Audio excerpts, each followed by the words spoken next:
準備できた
？Hey, and we're live.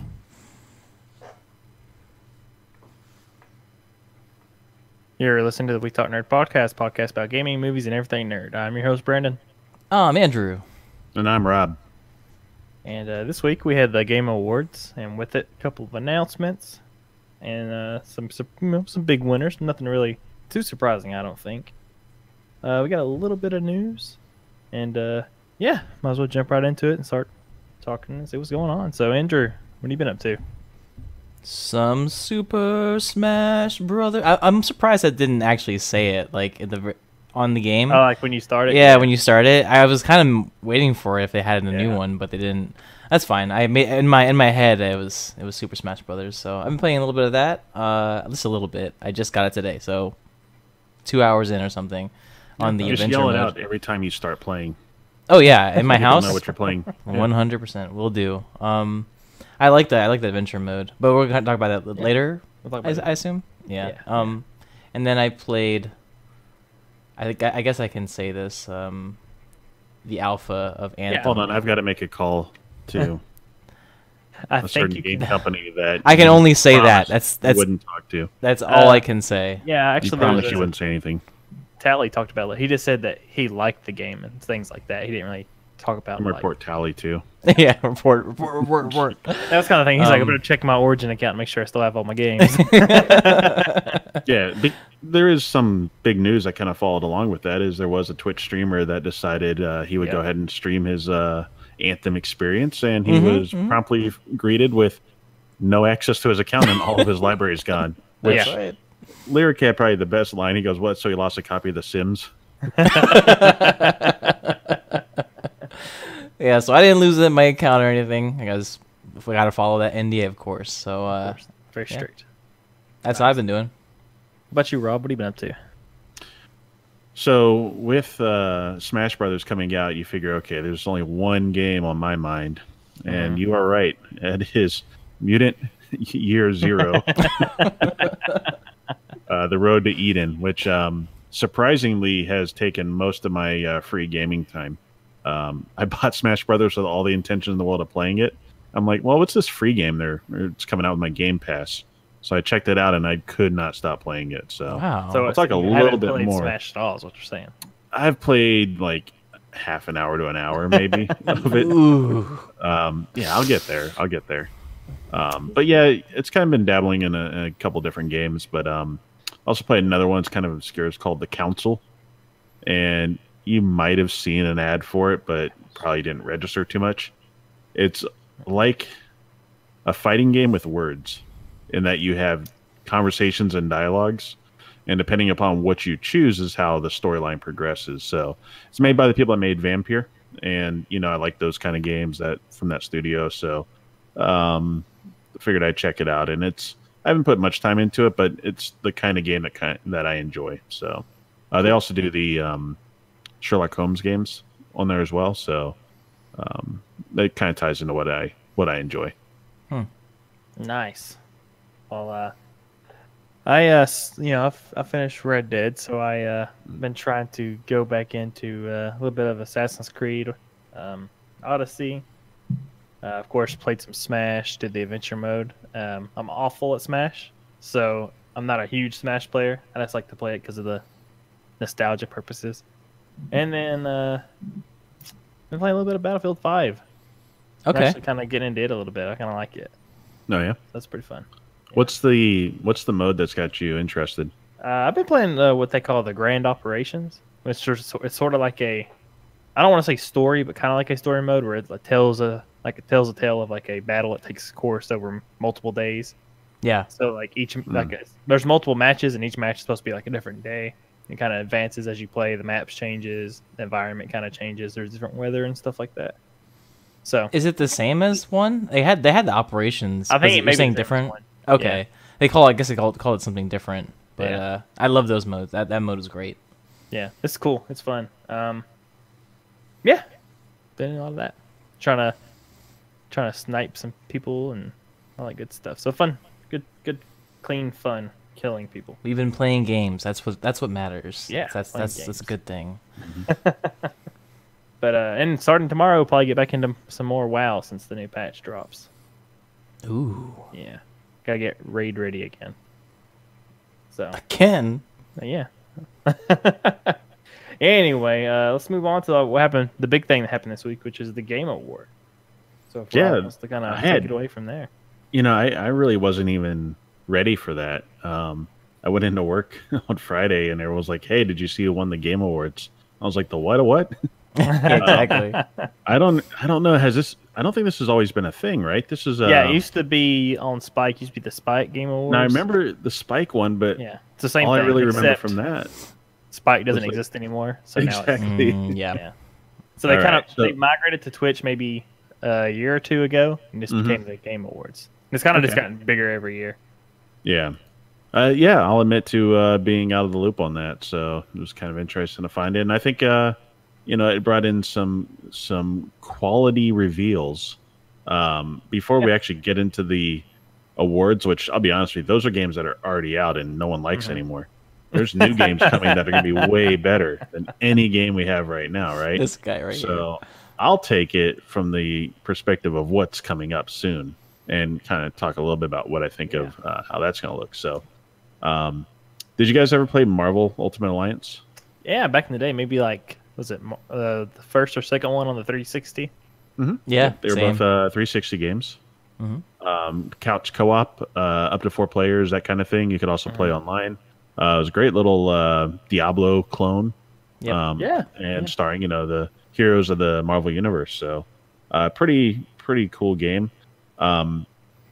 So keeping in that tradition, it's still Marvel, but everything else about it seems to have changed. Number one, it's now being made by Team Ninja, so the people that make Dead or Alive or Ninja Gaiden, they're the ones that are actually creating this game now. it was and originally it's- like Capcom or something. Originally, it was like Raven Software, and I want to say it was an Activision game, but it was not by Team Ninja. That's for sure. Yeah. Team Ninja is it's kind of like when Team Ninja made a Metroid game. No one was really expecting that. And it's also a Switch exclusive, which Yeah. I found to be pretty interesting. So, if they do have like local co-op, local wireless, I think that'd be fun. If it's just couch co-op, then we'll have to see how that goes. But those were some of my favorite games, so I'm really interested in how this one's going to come out. I'm really got cool effects and graphics, but that's all you really see. Go ahead. Yeah. well. I'm really interested in if it still has the RPG light elements to it, because that's what I really enjoyed about the game, where you can build actually up the give character. talents. Yeah, build your character. Yeah, build up your favorite character. I hope they keep that. I really do. Yeah. Well, I think there's been some attempts to bring back the magic of Ultimate Alliance with what was it, like Marvel? Marvel had a game where you could play as like any hero, and you had to like pay like for points or something that you could like invest in them and everything. I forgot exactly what that was, but it was on PC and it wasn't particularly very good. It was a pretty obvious cash grab. Disney Infinity kind of did it a little bit. But They did it better than the one I'm thinking of. gotcha. Yeah. Yeah, I'll try to find that one, but I don't even think it's around anymore. That you would pay real world money for characters, heroes, like a couple bucks per, and then you would get different costumes and outfits. Then you could make them fight around the city and everything. So, yeah, it was all right. But the problem was you'd have like 10 different 10 Thors running around like smashing stuff, or 20 Spider-Man. So, yeah, it was a little weird in that regard. So anyway, it's definitely on my radar. I'm going to be keeping an eye out on it. I like the series, but it looks so different. My main concern is how are they going to keep the spirit of the original, and will they, it's an audience from 15 years ago. Do they really? Are they going to bring them back? Right? It's been a It's long also time. cool that it's on the Switch. I like some cool Switch titles. Oh, love Switch exclusives. That's always nice to see that. I hope it does eventually make it to other platforms, but I always like to see this. The other game, let's say the next game on my list here is one called The Outer Worlds. Now this game So, looks pretty awesome. Yeah. This one I don't even know how to really express how like hype I am for this. The Outer Worlds is made by Obsidian, which we all know is the Pillars of Eternity folks in the New Vegas. Fallout New Vegas. So this is basically Fallout New Vegas, but in space. So it's got kind of a Borderlands feel. I kind of took away from it, but still that kind of retro 50s futuristic. Yeah, someone said it was it's like Fallout meets Mass Effect meets something else. Yeah, so it's kind of cool. Rage. Yeah. Maybe Well, there's a it'll be 2-minute trailer, and you can derive whatever you think you can get from that. Yeah. And I think you could put a lot of different things in there in terms of what the game will ultimately be. But given the pedigree of the developers, I'm just looking forward to what Obsidian's going to bring. I mean, Plus, they got Microsoft money now. and they got Microsoft money. Although this game was This is made probably without prior. that. Yeah. Yeah, this is a little bit prior. It'll be their next game. That'll be on Microsoft's dime. The only thing I did see regarding the release is it's not going to be on PC. Is it going to be on really? PC? Oh, it said it's gonna be on Steam. PC. They say it's Steam. Sorry, Steam, Xbox, and PS4, PS4. yeah, Okay. Xbox and PlayStation. It's possible that depending on when it actually comes out, it might be a late generation kind of game for the consoles. There's been some talks about the new console generation coming along. I don't think it'll be that long, but you never know. I've seen those. I've been hearing those are maybe looking at late 2019 or 2020. I had heard as late as 2021, and that would kind of make sense for the time frame. Yeah. But we'll see. Or Mortal Kombat reveal 11. late 2019. Yeah, exactly. Oh yeah, yeah. The reveal will be like MK11. So that I swear there was already 11. Like this just blows my mind. It's still out there, right? There was some kind of like X Ultimate Edition or something like I that. think was 2014, or it was Mortal Kombat XL came out in 2014, and that would have been 40, as we all know are Roman numerals. So Mortal Kombat 40, and now being replaced with Mortal Kombat 11. So definitely going backwards, I think, in terms of just the numbering system here. But I mean, more Mortal Kombat is always a good and welcome thing. So I'm just hopeful if they do bring it out on PC that it's a little bit smoother launch. They never really fixed the PC launch. Was it just a Mortal port, Kombat? like a console? It was port? a port that, one of the things that's really important in a fighting game is good FPS and, Yeah. lag-free gaming. which is not at all what this game would do. It would kind of stutter and jitter and everything, and it would play at I don't know, unless you had like a beastly PC, it was only running at like 30 frames per second. I think they finally fixed it, but they had missed their window of having the adoption of PC players. It's true. I'm not a big fighting game. My fighting game doesn't exceed outside Smash. So, good stuff though. Yep. This one I think Brandon knows a little bit more about, the Far Cry New Dawn game. Yeah. So, it's a direct sequel to Far Cry 5, 17 years after. I don't know. Can we spoil the ending to Far Cry 5 now? Is it good? Anyway, well, the next one's been announced, so I guess you can be spoiled. Sure. So at the end of there's two endings, but of course the true ending is that you're in a bunker and they release nuclear bombs across the world. And so Far Cry New Dawn takes place after the bombs drop. You come out of your. I'm guessing it's the same character. You come out of the bunker 17 years later. It's now post-apocalyptic, and you're in same place as 5, and now there's new threats and stuff you gotta save. Yeah. So you're back in Hope, Montana, on the same map Hope again. County. Yep. So similar to like how they did with similar to what was it Primal. Primal, yeah. Yeah, Primal and 4, which was on the same map. They just took the snow away. Yep. That's pretty great. So they took everything away on this one and just blew it up. Mm-hmm. So that's got a cool premise. It's probably the very first. I could be wrong with this, but I think it's the very first direct sequel for a Far Cry game where the story kind of continues afterward. Yeah, I don't know that any of them are really tied into each other. I mean, the first one was the tropical island, right. Followed up by Africa. I want to say that was in Africa. Yeah. The third one was in South America. Something So they're a globe-trotting type of franchise, and unlike Just Cause, where it's the same character in every single one, right? No one really seems to be related across these, just kind of tangentially. So yeah, interesting. Looks interesting enough, yeah. Mm-hmm. Another post-apocalyptic game. it's just, I guess, a theme. That's cool, as bad I as guess. Fallout 76 is, someone else needs to step in there and take over. Yeah, it's wide open. Yeah. Speaking of which, I think Andrew was alluding to is Rage 2 poked its head out, and I don't think anyone was really waiting for the Rage sequel. Walmart Canada, obviously, Walmart Canada was really 100%. Yeah. When you go for your first news, you look to Walmart Canada to break those stories, and they told us it was at least on the horizon. Mm-hmm. Looks interesting. It looks like there is a larger focus on exploration and just overall RPG elements to the game. I think it's fair to say. Yeah. Because the first one, you'd pretty much just go run around and do missions, and you'd like pop in a place, do something, and then come back out of it. This one looks really close to Borderlands. I'm not quite sure what's very different about them. It looks amazing, I can say that much, but it looks like it's kind of following that formula. What'd you guys think? I mean, the loot, if that's the biggest part of it, right? If there's any loot system at all, would be a difference between a Borderlands and Rage 2. But other than that, I didn't really like the first one that much, and I'm not, I have no. Yeah, I was a little bored with the first one.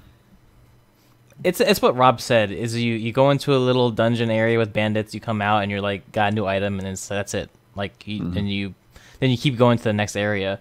It was a feat, I think, graphically when it came out on systems and stuff. But other than that, it wasn't too memorable. But yeah, I think they're changing it. They're changing the formula. Yeah, for the time. I mean, it was the best of what the 360 could present at the time. I mean, it looked like next gen quality on a last gen system. Yeah, they have. I guess you have powers now of some sort.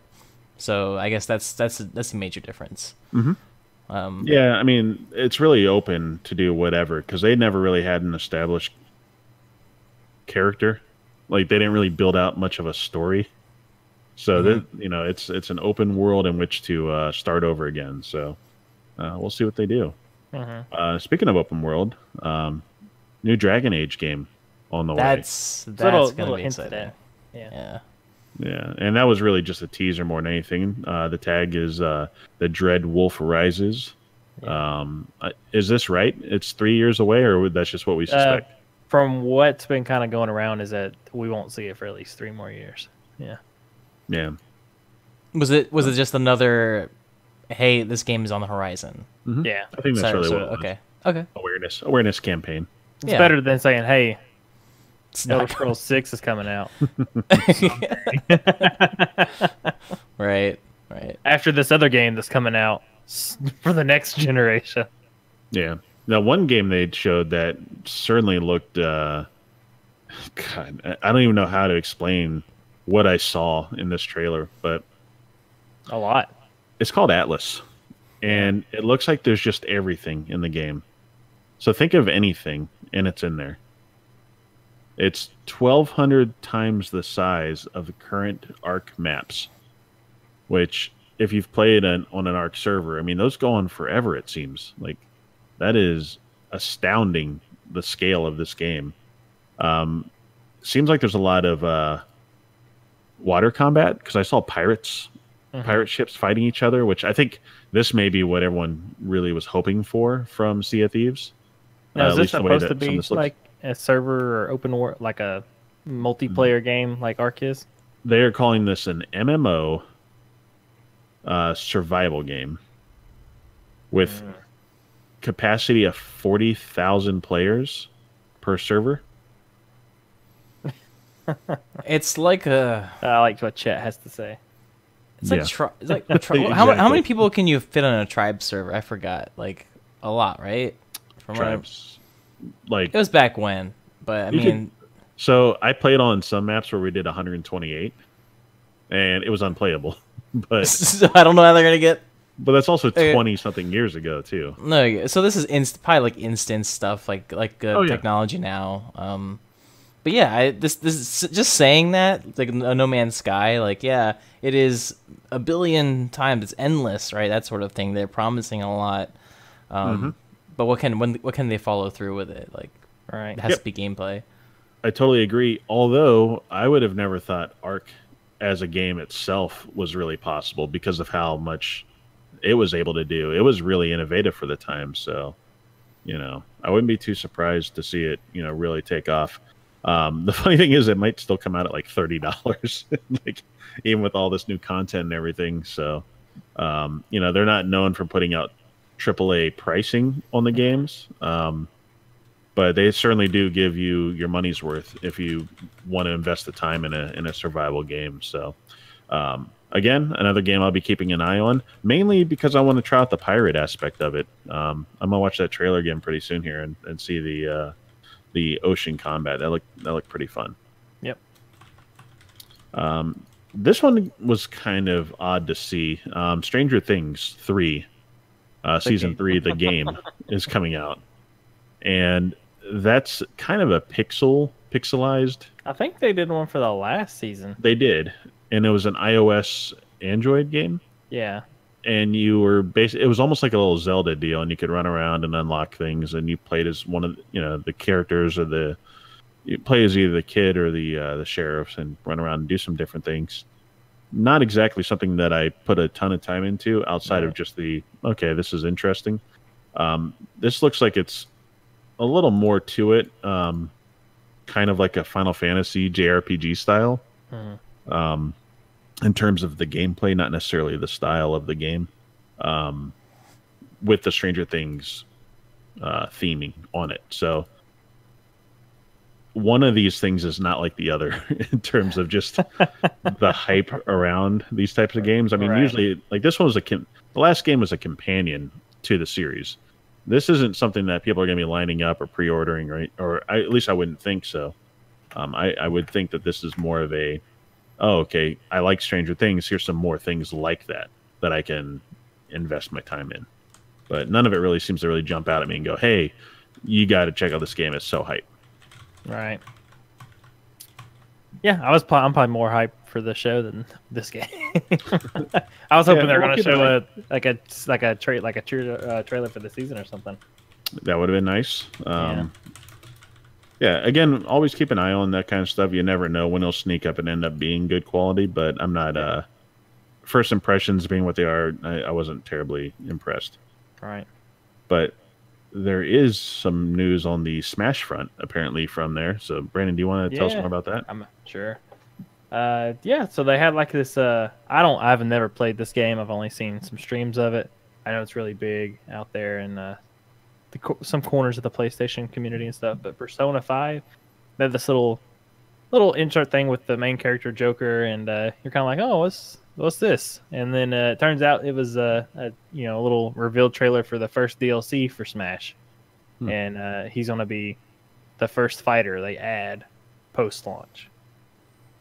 So, so I played Persona, the one that was on the Vita, and I took it with me on a cruise, and I played it just in the cabin or when I was up on deck and just trying to, fill in some time. And I probably spent, it was a week-long cruise. I probably played about 10 hours total, just, lounging around, having a drink or whatever.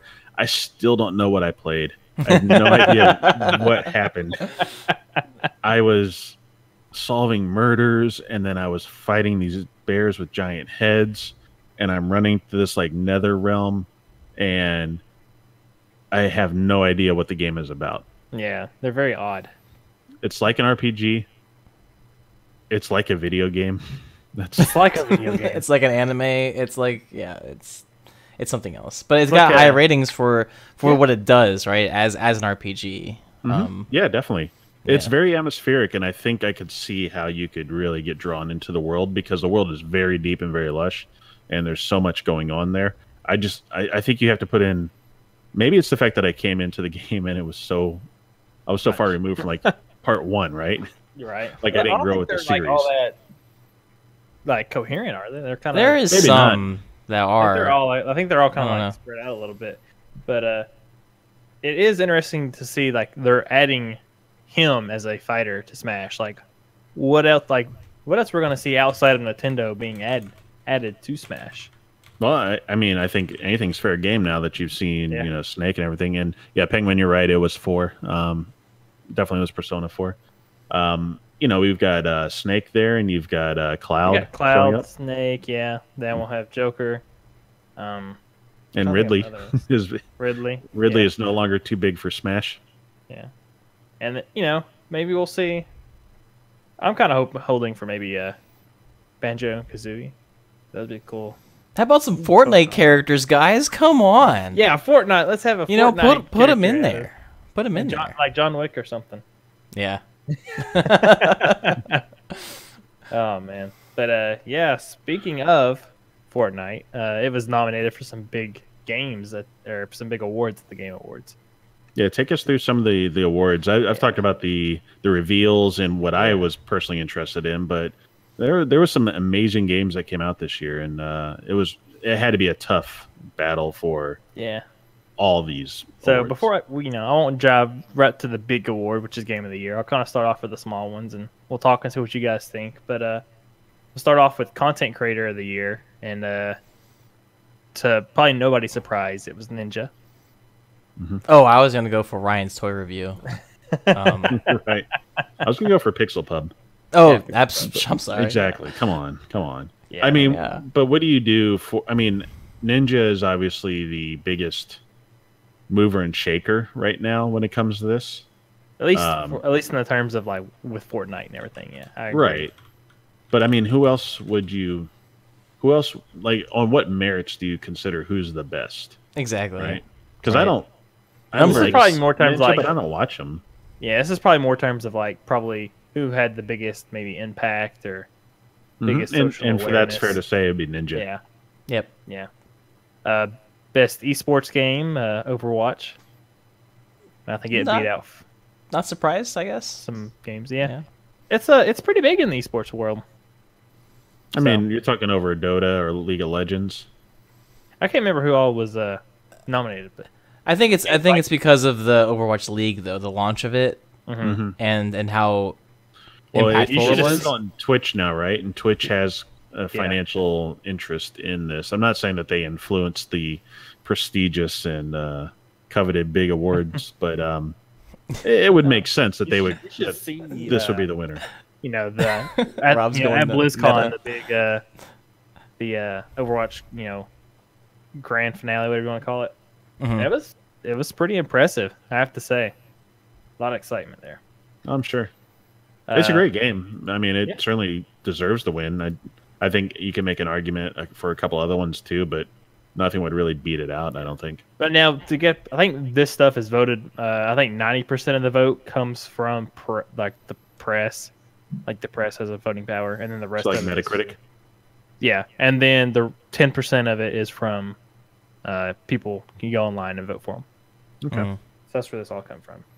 Forza Horizon 4, best racing game of the year, which That's fair, Horizon 'cause that game is 4, awesome. Okay. didn't have much competition, I don't think. No, but I mean, No. it's a. It was best huge racing or sports game. So it was mainly, I think it was like really the only racing game against like Madden and 2K and that kind of thing. But really, like it's either Forza, like the actual motorsports, or Right. Horizon that are going to compete against each other. Right. At this point, they don't really release them in the same year. I think they're stagnated. no, They I just stagger 'em. back when it was always Gran Turismo, but now it's actually Forza. Like don't everyone listen knows to Gran Turismo Forza. anymore. Gran Yeah. Turismo, they haven't come out with a new one in quite some time, and they even admitted that a lot of the cars that they were releasing with the new ones were actually the same ones as the previous one. They were just rendered in engine differently now. Yikes. Yeah, So they didn't really make new cars or make enhancements to them. It was just like, hey, here's a re-release of all these cars. And it was something like there was like 50 cars that were like super spec'd to be even closer to like real world counterparts. But then there was hundreds of cars that were retreads of previous ones. So it wasn't Chat great. made a good point. It beat out FIFA. FIFA is a very big game. Oh, sports, right? No, it's, FIFA's a yeah. big game. I don't know if it's a good game. It's big. People complain about it much like that. Yeah, best strategy game, Into the Breach, which is very surprising for it being for an indie game. Wow. Yeah, I like the game. Does that include? It's simple. It's Very simple. quick to pick up and learn. I mean, what other game do we think would be in that space? Civ 6? Yeah. Like No, Civ? it wasn't This year, though, released- was it? It wasn't released this year. It wasn't. Okay. Uh-huh. Okay. Just expansion. Yeah. Can't think of let's- anything else. Let's look. Let's see. I mean, you can't say XCOM because that's like 2-3 years ago. Yep. Right. I mean, they don't really come out. Oh, Rabbids came out last year, That was Yeah. last year. so there really isn't much in this genre. Let's just put it Not that way. really. Not from a strategy standpoint.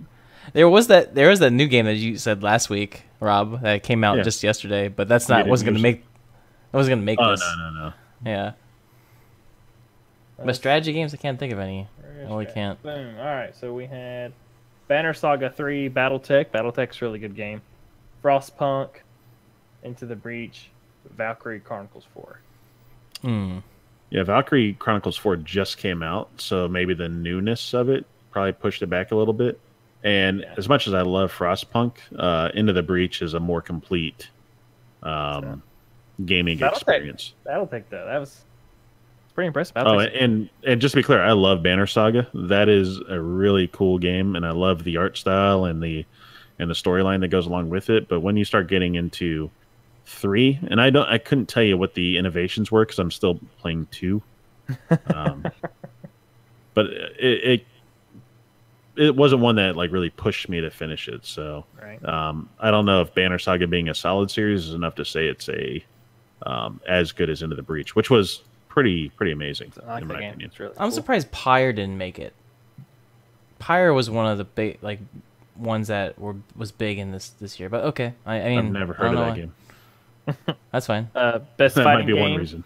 Yeah. Best fighting game was DB Dragon Ball Fighter Z. Nice. Now that's interesting. Yeah, that was a Because- Switch only title, wasn't it? no. That was on all platforms. Well, I don't know if it was on Switch. You got me wondering that now. It was definitely on Xbox and definitely on PS4. But you've got the Soul Calibur series that came out obviously this year. That's a big one. And I know there's another big fighting game that came out as well. I'm trying to remember it now. It beat out Street Fighter. It was only really it was Blaze Blue, Cross Tag Battle, DBZ, Soul Calibur, and Street Fighter were the only games nominated. And the Street Fighter was the re-release, right? That wasn't 5. Right. Yeah. So between Soul Fighter Calibur, 5. okay. Yeah. So not a whole lot of competition. Yeah. Yeah. It was a light year for fighting games. Next year will be very different. Best Because you indie have to game. contend with this. Celeste. Yes, 100%. One of our 10 out of 10 games, as reviewed by We Talk Nerd. That's right. Yep. So it beat games such as Dead Cells, Into the Breach, Return of Obra Dinn, and The Messenger. These are Return of Obra Dinn as well. Well, Yeah. Next coming up, Obra Dinn actually won Best Art. Hey. all 2 colors that it uses. If That's you've pretty never impressive. seen it is a black and white game, or green and white game, or blue and white game. It depends on which old school monitor filter you put on there, but it looks like a old school game when it's in still format. But then when you start moving around, the amount of detail and the quality of the game is just, it's so amazing. So yeah, I already have talked about that one enough, I think. But the Obra Dinn was that's going to go down as one of those like all-time classic type of games for people that are into puzzles, because it's basically solving a ship-wide murder like Sudoku. You eliminate like they'll be like, here's this victim. They're so destroyed you can't tell like what they were, and I was like, well, it wasn't this guy because I see this guy over here and he's still okay. And you're kind of getting these little snapshots in time. So amazing game. It's I think it was well represented on the awards. I think it was actually up for some bigger ones besides the art and indie game. I thought it was up for something else too. So Yeah. glad to see it doing very well. Yeah. So for Best Multiplayer Game, Destiny 2. Fortnite. Oh, what? Yep. Best Multiplayer Game, Fortnite. No surprise there. Makes sense. That makes sense. Best ongoing game, Fortnite. Yep. Ah. Yeah, and it was funny because they actually did have Destiny up there, Yep. but sure on did. the little like write-in things, it just said like LOL next to it. So I think everyone knew it was just like kind of a troll move. Surprisingly, Right, one of the right. games that was nominated for ongoing was No Man's Sky. Yes. Oh. So okay. that was kind of cool and surprising. Let that be a lesson to everybody that just because you release a terrible game that no one likes doesn't mean it always has to be bad. You can invest and double down and try to get back to it. So next year, Fallout 76? Maybe Maybe we could. I Make mean, it right we'll there. see. everyone. I mean, I think everyone can see it was a botched release. There's some definite problems with it, but people love Fallout and are willing to give it the time. I mean, look how bad Destiny was when it came out. I mean, you're talking about a year of mediocrity before Forsaken, and everyone says the third release is what made the game playable. But by that point in time, you had already dropped $90 on the game with expansions and originals. So, I mean, if they still have people playing it, you know, there's got to be something to that. Right. Yep. And so, this one I'm also kind of add Red Dead on here because Red Dead won Best Narrative, Best Music, Best Audio Design, and Rowan Clark, the guy who does Arthur, won Best Voice Actor. So they took home a lot of awards this year. Yeah, basically production values. I mean, Red Dead, it's a movie. You know, you put in cinematic basically. mode, and it looks like an old school Western, and it's a absolutely beautiful game. Well deserved for that. The gameplay part of it probably a little lacking compared to how good the rest of the game is. You know, like your horse running into trees and stuff like that. Those It little still doesn't things. control Yeah. great. Yeah. I actually forgot to mention one. Monster Hunter World won Best RPG. Mm. Surprising to me. But Over what other ones? No, that's fair. If you- let's see. Probably Destiny is in there. I would Destiny assume. is in there. I assume. Best role-playing game was Dragon Quest 11. That makes sense. Monster Hunter World, Ni no Kuni 2, Octopath, Yeah, good and titles. Pillars of Eternity 2. So that's there a you strong year for it to win, Yeah. to be honest, because Octopath was really good, well done. Yeah, that's and Dragon's Quest 11. I mean, that's a it's like a holiday in Japan when that comes out. Nice job, Capcom, though. It's a big release for them. I'm glad. Yep. So you may have noticed I did not say Red Dead won Game of the Year because that would have been God of War, and they actually also won Best Game Direction and Action Adventure, Best Action Adventure Game. Yep, and I agree with that. From a game direction standpoint, what they did technically, where the game camera is almost always right over his shoulder, and it never like cuts away or goes to like a cut scene or anything like that. I mean, it's always it's keeping you right there, almost from his point of view the entire time. That's very difficult to do for a game that's pretty much 40 hours long if you do everything. Yeah, it's pretty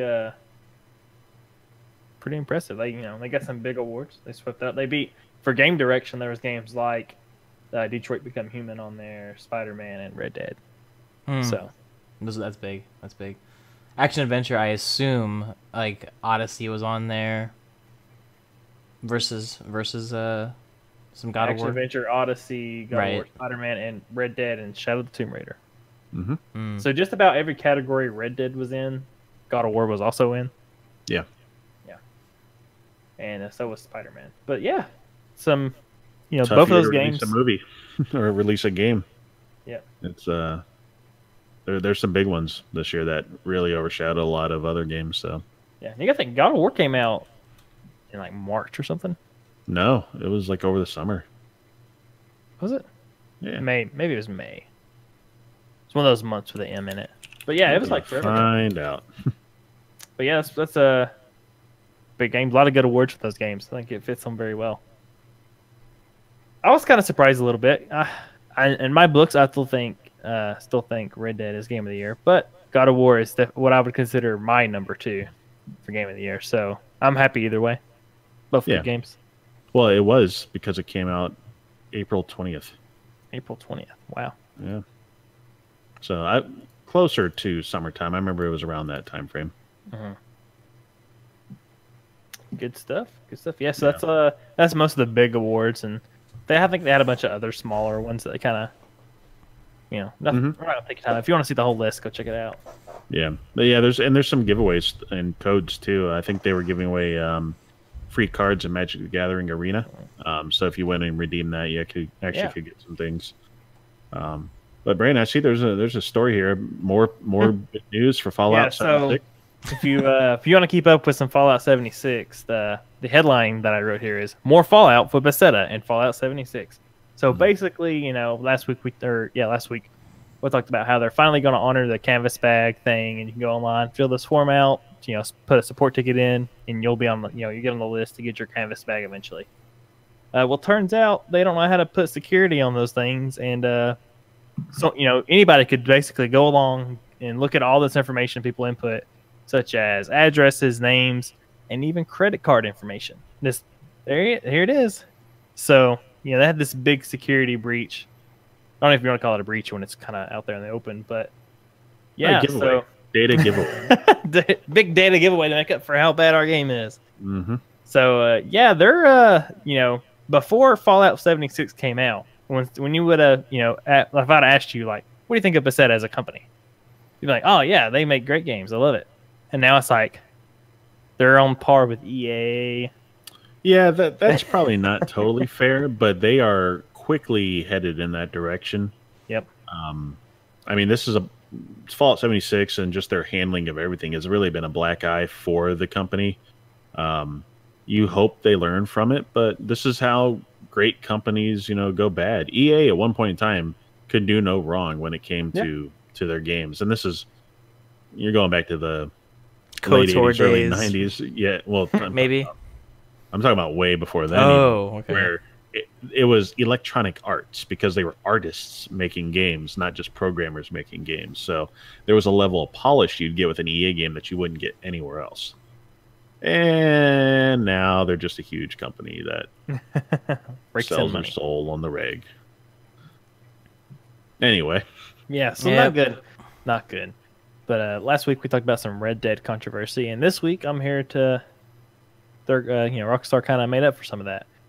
So if you played during the first week of the beta, they gave out 50, I think it was 50. Don't quote me on this, and I'm not sure how many gold bars. I think it was 50 gold bars and $250 in-game currency. Now, is that 250 like real world dollars, or is No, it just they're 250 bucks in They're in-game cash? it's regular money, so it's $250. How many cans of beans does that buy you? I don't know. Sure, Two. probably Two two cans of beans. The cans Yeah. of beans were like the most expensive thing in the game last week. Right, and they've already done some balancing. I think that patch may have been early last week after the podcast or something, but they've done the balancing patch, and they've after the patch they actually they calculated the difference in prices. So if you bought said can of beans or bought a gun, they refunded you the difference in pricing after they changed it. So like if it was $500 and they dropped it down to $250, you'd got that $250 back that you overspent. Nice. So they help balance some things out. People got more money. Everything's kind of more in tune where it should be now. All right. Good old service, just like the old West. Customer service is Good number old one. customer service. So I'm not saying everything's good with Red Dead Online, because I got on just for a little bit to get my free gold and stuff, and some shirtless guy in overalls ran up to me, tackled me, and choked me to death instantly. I'm like, yep, that's enough Red Dead Online for me. I'm not getting anything done in this game. So That's probably 90%, by the way, of everyone's I was gonna say, experience. That's kind of the perfect experience. Because if you said, that sounds like one of those Steam reviews, right? Like Steam review, logged in, got tackled, choked to death. 5 stars. 10 out of Would get choked again. So I think people are kind of. I've seen a lot of dead bodies too. That was interesting. But I think people are kind of going towards the tackling, choking to death thing, because at first it was lassos, but it turns out if you equip your knife before you get lassoed, you instantly cut the lasso. Oh, So now people are just reverting to tackling and choking to death. So okay. The meta. The new meta. Yeah, keep your head on the swivel. new meta.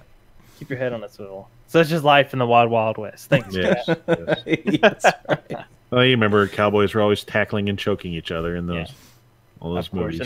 in the muddy streets of town, right outside Right. the gunsmith. Yes. As is life. Yes. Some big news, I think, for Stardew Valley. Andrew might like this. Multiplayer is coming to the Switch Hey. in 3 days on December 13th. Hey. That's not the only Okay. news for Stardew. The developer, which is a single, like a one guy, Yeah. and he is leaving the project or the publisher. He's going to be self-published after this. I think we actually talked about this before. Yeah, it could be. I was going to say, I figured that was kind of went along with that, like the last big release, I think, for this game, before he goes on to do whatever his next thing is. Yeah. Yep. So that's cool. I think he actually has maybe starting his own studio or something to work on his next game. Yeah, makes sense. I'm not sure. Work for Bungie. Yeah. Fix And, Destiny 2. Fix Destiny 2. Add Destiny crops. Valley. I like it. Destiny Valley. That's right. We talked about Monster Hunter World being best RPG, and almost right before this podcast started, they actually announced an expansion called Iceborne that's going to be coming Yep. next fall. And Yeah, Rob's that was gonna around read details 1 on or that. 2 Eastern today. I kind of caught unawares. I just heard about it and checked it out, hopped on, and they were live streaming it. They had tons of things to show off. So the first thing I caught was that there's going to be a new time monster this month, which is going to be one of the most difficult monsters that they've got in the game, which is going to be known as the Arch-Tempered Kulve Taroth. I think I said that right. And that is going to be a 16-person raid, which is absolutely gigantic for Monster Hunter. Typically, I would see, 4-player fights. To see 16 is just that's going to be four pretty times. crazy. It's 4 times. The Kulve Taroth has a purely metal exterior, and it looks like it's 100% golden. And it also has ways of enraging very early on. So you have a limited amount of time in which to actually fight this monster too. So it's absolutely monstrous.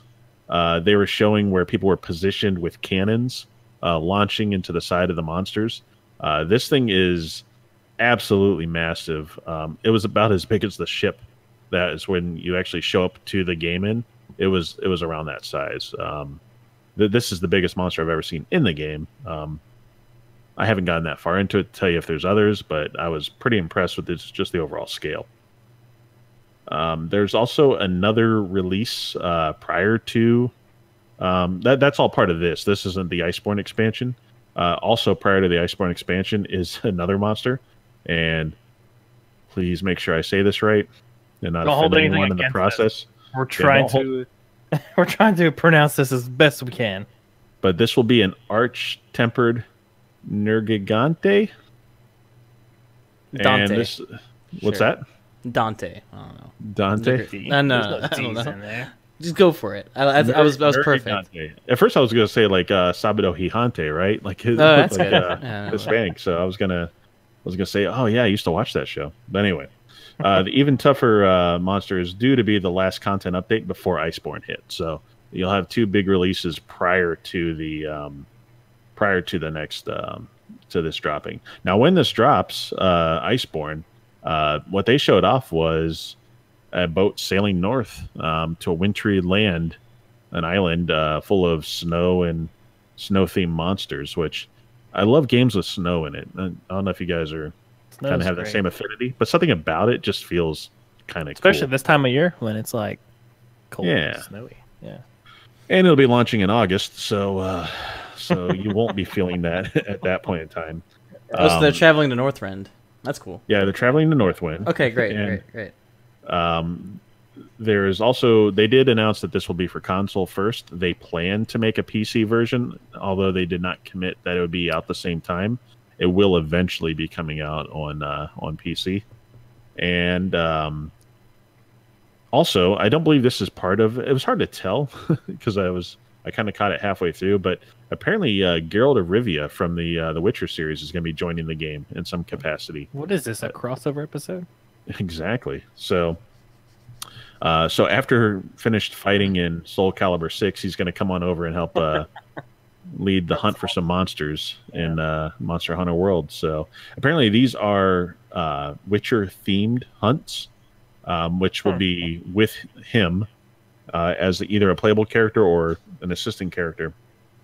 And I guess you'll be fighting Witcher monsters. So that makes sense. And I like that part, like actual hunting part and monster stuff. Wasn't there? Didn't they do a crossover with something else? Like when it first came out. They did, and I just Mega Man. Blank. No, it wasn't Mega Man. You could have a pet Mega Man. I think. I thought. And there's something else. There's like there was something armor else. Set and man. Was it Zelda? No, it was if it's on the PlayStation, it was the stuff from Horizon Zero Dawn. Oh, that's right. Yeah. Oh, interesting. Yep. Everyone wants to get with Capcom, though. They're all about that. Apparently, yeah. Why wouldn't they? It's very popular in Japan to have a lot of these crossovers. I mean, that's not a surprising thing. It's weird to see a Polish developer in a Capcom game. With The Witcher and the and Monster Hunter together. Right. But hey, that sounds pretty cool. I'll be checking it out. Cool. Thanks for the news. One of the things that we also talked about when Monster Hunter first came out on the PC was that are they from here on out going to have the DLCs and these new updates the same time as consoles? Are they going to bring them in the same timeline? And that's basically been answered now, right? It's basically no. And they're gonna try, you said, or they're just not. That's not gonna happen at the same time.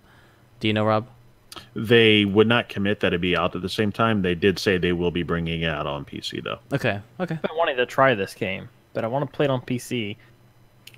But things like that don't make me want to play it on PC. Exactly. That's the same thing that I was gonna say. Yeah. Oh well. I mean, but still, it's a lot of content. It seems if you do buy it.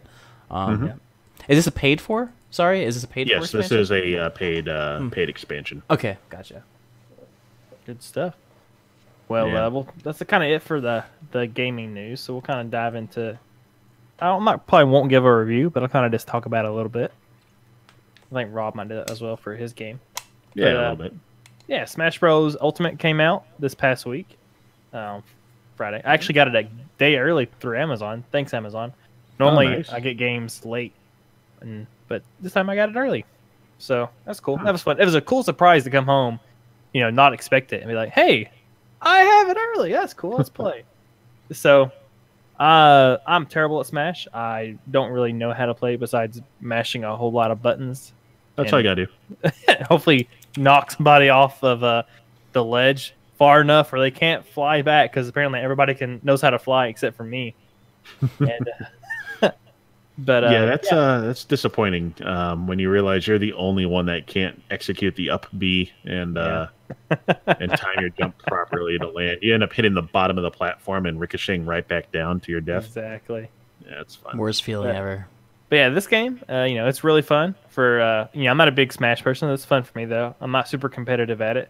So I played the story mode, or Adventure, I think it's Adventure mode is what it's called, yeah. Spirit World or something, yeah. No, it's like Light. Oh, yeah. World of Light. World of Light, that's it. Yeah, so that's cool. It's got a kind of little lightly based story mode that you're kind of thrusted into as soon as you click play. But you lose all the fighters, and you basically just go through this map, unlocking the fighters, working your way towards the big bad guy. And I think that might be one of the coolest parts of the game that I've played so far, is you really get an opportunity to learn your character. So I wouldn't say that I'm a newbie to this, but I'm certainly not good at the game. So this is up to reinforce like how I should actually be playing the game. Right. And yeah, I think this is the perfect way to do it. It kind of forces you to use a particular character until you can unlock the next one, and then you can enhance them with the spirits, and they add new capabilities and functions and stuff. And there might be a lot of wind in one level, and you could have like wind resistance. So it makes you consider the environment before you go into the battle. So I like that. But sorry to cut you off there. Oh, you're good. You're good. Yeah, you're just adding more to it. I wouldn't even thought about talking about that. But so one of the cool things that stuck out to me is that some of the fights, there's not a whole, there's a set number of fighters, but there's tons of these spirits, which is from every type of Nintendo game and beyond. Well, some of the spirits, if they're closely related to a fighter, they'll put a different colored skin on the fighter, give him a certain ability or a rule set, and it'll almost be like you're fighting that kind of spirit. I'm trying to think of a good example of one. Probably Pokemon and Pokemon. There's one that's like you're supposed to be fighting Ivysaur, but they only have or supposed to be fighting Venusaur. He was the spirit, but Ivysaur is the playable character in the game. So they gave Ivysaur like stats and stuff to make him closer to Venusaur. So yeah, cool stuff like that. Or there's a Detective Pikachu, so you fight Pikachu, but he has like a skin on that's sort of similar to Detective Pikachu and things like that. So it was cool things, cool little things like that that are neat to see. And you get to have all the characters are back in this game, and in the game mode you slowly unlock them. And, as you progress, you get to fight each one, and when you beat them, you get them, of course. And it's got all your cool favorite maps. And the way they have the map drawn out, each stage is kind of like corresponds to where you're at on this ginormic map. So if you're like in the city region, you get on the city stages. Yeah, so it's kind of cool. Yeah, there's also a Pokemon sort of fighting spirits and how to prepare for a battle. If you noticed it, like there's a sword icon, there's a shield icon, and there's like a support icon or like a green icon. Rock paper scissors type thing. Exactly. And if you don't really match well, if you don't have the certain power level, you're gonna be under. You're not going to be in a good position to win that fight. Yeah. They'll even warn you and say you got a mismatch on your spirit. Yeah. But if you do fight, if you're the underdog in the fight and you do win, you do get more rewards. Yep. There's difficulty modes. You get more rewards and difficulties. There's also just tons of scenarios. Like you go into one fight, there's multiple enemies at this time, and there's one enemy, but it has very strict rules, or he does something very specific. There was one where he doesn't move. He is a giant. He doesn't move or doesn't fight. He had a bunch of little guys helping him, and your goal was to knock him off the edge in the time limit. There's just a lot of fun in it, and I've only touched maybe 1/4 of the map to myself. I've unlocked maybe 5 characters. Right, that's it. Yeah. So there's a lot to it, and I'm looking forward to going throughout the entire map. That'll be a lot of fun. Yeah, super nice. Cool stuff. But yeah, I don't ever have a review yet because I haven't dived that much. Yeah, I was with you on this one too. I really feel like I haven't put enough time into it to properly give a review. I mean, it's immediately likable. The just the sheer amount of levels and everything you can play on, it's just staggering. There's something like 70 plus characters, and that might be my one complaint, is that they're not all available when you start the game. You have to go and unlock them all. You start off with, was it 8 characters? But that's always been like that. It still feels a little grindy in that way. Like if your favorite character might happen to be the last one, it might be number 76. Yeah, that might be rough. Time. Yeah, but that said, there's nothing quite like an 8-person ice climbers battle for just absolute chaos on the screen. Which basically means I put 16 characters because ice climbers are 2. So yeah, that's been fun to see that. Oh, and talent tree. There's a talent tree. Forgot about that. Oh yeah, in the adventure map talent tree, which it's very expensive talent tree. Yes. I was a little surprised that I was like, oh, I can unlock a few things. No, just one thing. Just one. Just one. and it takes a while. Yeah. That comes back to play. If you play at a disadvantage, you get more rewards. So, yeah, good stuff. Tell me, no, this game is one I want to hear about. This is very interesting. Yeah, I shared this with you guys last week. I don't think I spoke too much about it on the show, but this is one that just kind of aesthetically reached out to me. Mutant Year Zero, Road to Eden. And it's being labeled as kind of an XCOM type of game. So if you're into the tactical combat, grid-based setups and planning, I think you'll really get a kick out of this. From because what I've seen, it looks probably more like Mario and Rabbids, because it's got the whole, you have like a group of characters and you move across the map with them and engage in combat and that kind of thing. Yep, that was exactly kind of where I was going with that. So this is not open world like that, where you can run from all the different levels and go over bridges and you're hitting each different one. You'll have your different areas, and they're large. They're much larger than the actual battle areas. So you might go into the forest, and you've got a fairly good sized grid of varying terrains, high and low vantage points, and you're just kind of walking around exploring like normal. And by normal I mean like any kind of RPG game. You can actually go looking around. There's some stealth aspects to it, so just because you see monsters doesn't necessarily mean you have to engage them. You can sneak your way around them and avoid them completely. Doesn't usually happen. Typically, you've got to fight them to unlock things. But what you can do is, and this is unique to any other game that I've seen like this, is if you can be stealthy enough, you can actually silently take out some of the mobs that are there, and making the whole fight much easier. So you can actually take it down, and make it an easier fight. So that part I thought was pretty compelling. The characters are super cool. So this reminds me of a very old role-playing game called it was Teenage Mutant Ninja Turtles After the Bomb. And what it was is you could basically play as a mutant anything, but it was always random. So you'd roll a dice and it would tell you, okay, you are a mutant shark, or you are a mutant marsupial, or you're a mutant, whatever. And they would, and you would roll, and you get these different attributes and different powers and everything else. So in this one, your main characters are a mutated warthog and a duck. The warthog's name is Borman. The duck name is Dux. And they're known as, exactly. Now they're known as, Stalkers, right? Stalkers. And what they do is they go through the areas that are destroyed, and they look for scrap material, and they bring it back, and they can keep the colony going. Inside the colony, there's just all these different characters that can help you upgrade your weapons, give you missions, give you advice. They're all really well acted, and there's a lot of charm in the game that I was really surprised to see. It's not just everything's voice acted. There's a lot of great quips and moments going back and forth. So I'm having a lot of fun with it. I was reading online that it is fairly short. It's only about 20 hours total. So for a tactics game, you usually expect it to be a bit longer than that.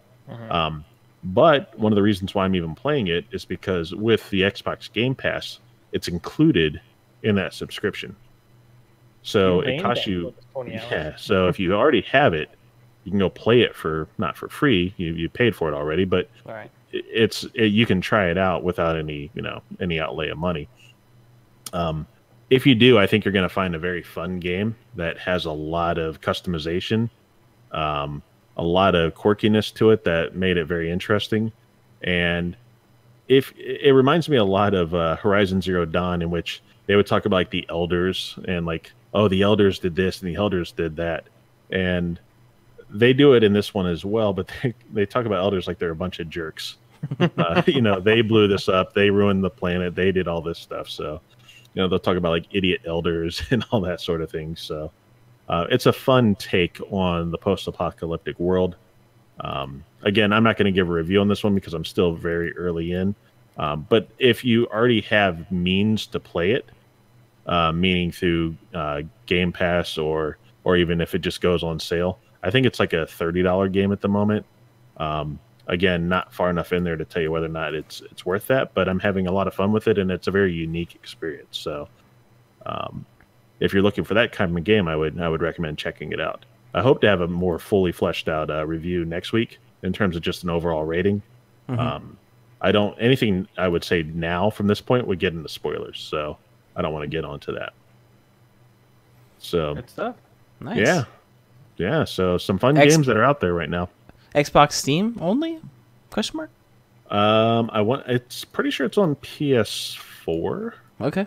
Hold on, before I lie to the entire internet collectively, let me find out what. I'm platforms these are thinking, on. put it on the Switch and I'll play it.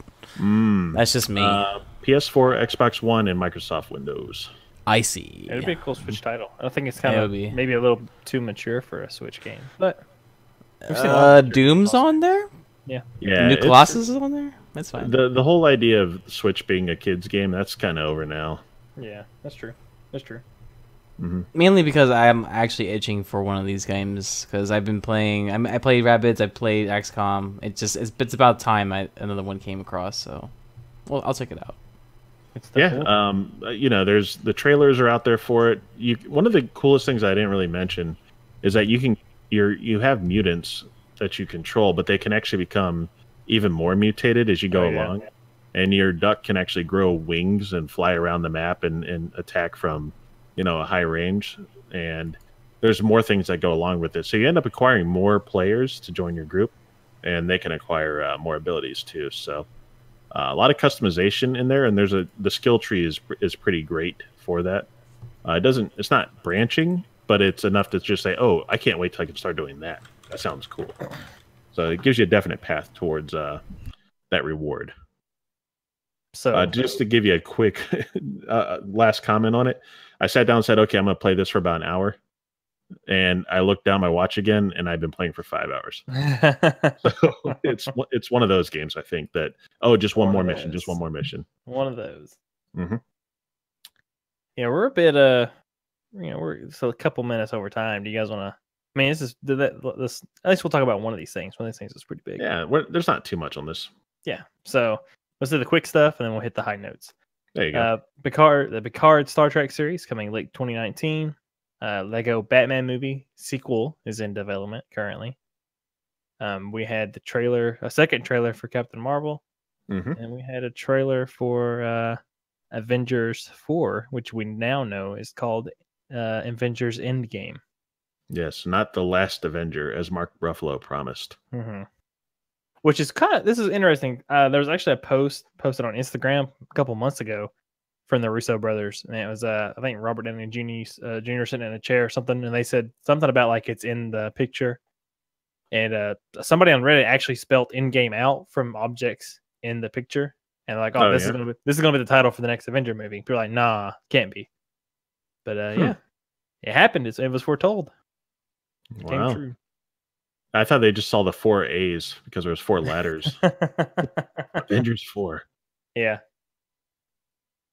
But what do you guys think about the trailer? Looked pretty amazing. There's no secret. If you like these movies, you're going to go watch this. It's the culmination of, phase 2 or phase 3 or whatever on right now. It's the biggest movie of this. the fact that it's part two to I think it's the highest grossing movie of all time now. Is that right? Maybe. I know it was certainly up there. Maybe not just for inflation, but it was certainly over the past couple of years. I don't know if it beat Avatar finally or not. But either way, it's a genre defining type of movie, and it's going to be on everyone's thoughts. So certainly looking forward to it. Oh yeah, definitely. So yeah, that's kind of it for us then this week. So if Andrew wants to close us out with all the, all of the, stuff. that stuff. That's that's stuff. Yeah, So on a quick congrats to Ark the Wolf 1992 for hitting 50 characters on his channel. Nice. okay. You probably got a smaller audience now proclaiming that, but sure. Congrats. Nice. So PixelPub is a gaming community, and we're a part of that. We Talk Nerd podcast is. It strives to provide all gamers the best in social gaming, like in and out of game. We have almost 18,000 Discord members. We're Discord partnered, and we span multiple games, international, lots of communities. We have Destiny 2, we have Warframe, MapleStory 2, Black Ops, Rocket League, and much more. So you can check out us online on our website, pixelpubgaming.com. That's pixelpubgaming.com. You have the latest episodes of We Talk Nerd. We have all of the news and blogs, as well as a Discord invite if you want to join that. We do game giveaways like weekly, and we have even giveaways in our sub communities. I think Warframe's about to do one too. So Nice. just a lot. This is just a lot in our gaming community. There's chats for everyone, for pets, food, anime, tabletop, whatever it is. You're a gamer, join in. We love to talk to you. We even have a We Talk Nerd podcast channel if you want to talk to us. That's right. Yep. So wherever you're listening, make sure to like, follow, subscribe, share. Leave us a review wherever you're listening. If you're listening not live, if you're listening to us on pretty much any other service, leave a review. But I think that'll do it for us this week. That's right. See you guys later. Bye. See ya.